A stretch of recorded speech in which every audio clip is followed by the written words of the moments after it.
几年前，那是第一次跟着朋友去日本，在那里遇见了至今难忘的抹茶漂浮。后来查了才知道，抹茶的故乡在巴女。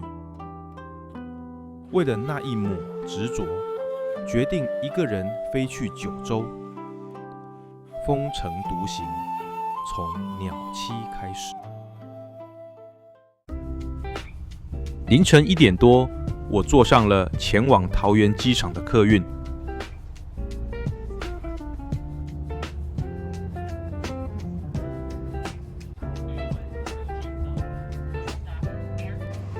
一路上不停问着 AI 问题，真心觉得 AI 太神奇了，因为他的建议，在机场挑战了没去过的过夜区和洗澡地方。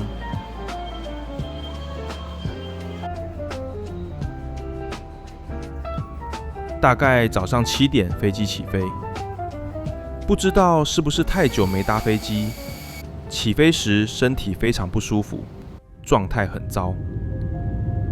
上一次去日本的体验非常好，但因为找不到朋友同行，加上这阵子刚好没工作，就决定一个人来挑战12天的独旅，也算圆自己一个梦。虽然一开始不太顺利，但也让我领悟了一些事。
迷迷糊糊在机上睡了一觉，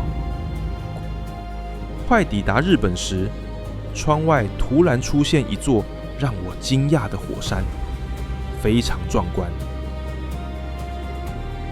我随手拿起相机记录，后来才发现，那竟然是我看过的纪录片《火山之恋》里面的普贤岳，真的好巧。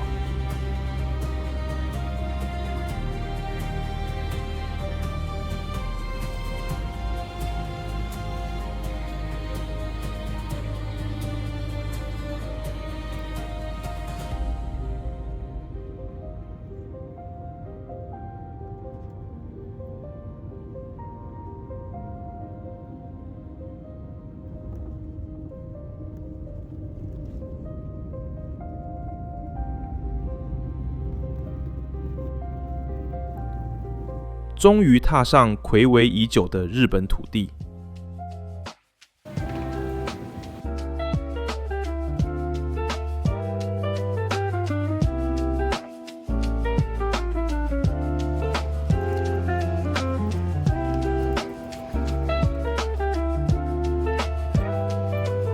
在佐贺机场入关后，我坐车到佐贺车站，挑战了第一家乌龙面店。虽然很好吃，但第一次自己一个人在日本踏进店里，心里真的超级紧张。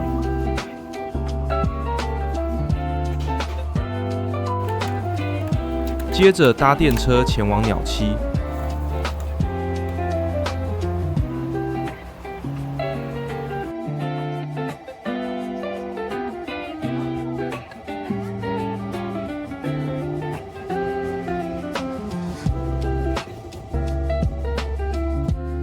看着日文夹杂中文的路线图，幸好还算看得懂。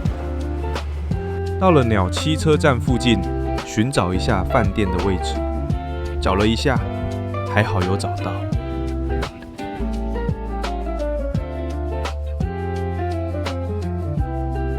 因为距离 check in 的时间还有几个小时，就先去附近最大百货公司 Fresbo 逛逛，打发时间。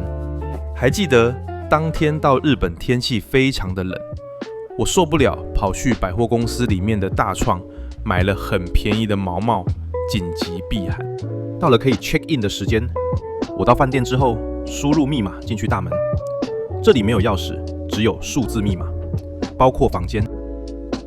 我订的是一家无人饭店，来的时候一个人也没有，手续全部自己来。房间虽然不大，但很干净。如果需要盥洗用具的话，可以到1楼大厅自行领取，也有提供小包装的化妆水跟乳液。我将在这个房间连续睡11个晚上。最惊讶的是，这么小的浴室竟然还有浴缸。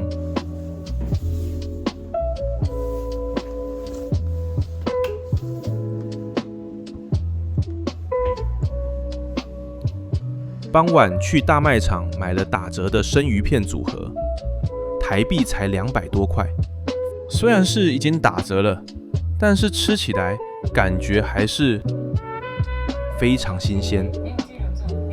还买了在台湾很贵，日本1公升却只要80几块的坚果奶。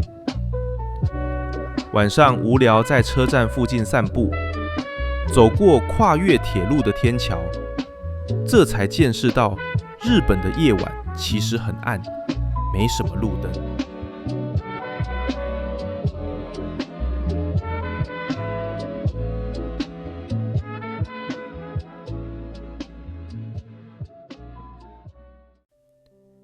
也许是前一天太累了，第一天晚上我睡得很不好，半夜突然惊醒，暖气没开，感觉很冷，非常冷，脑子里不停冒出很奇怪、很可怕的想法，那种如果生命没了，就什么都没了的感觉排山倒海而来。这是我人生第一次有这种体验，非常害怕，心里不断怀疑自己是不是生病了。就在这样，在整夜的惊恐与焦虑之下，我翻来覆去，不记得熬到了几点，才在某个模糊的时刻疲惫地睡着了。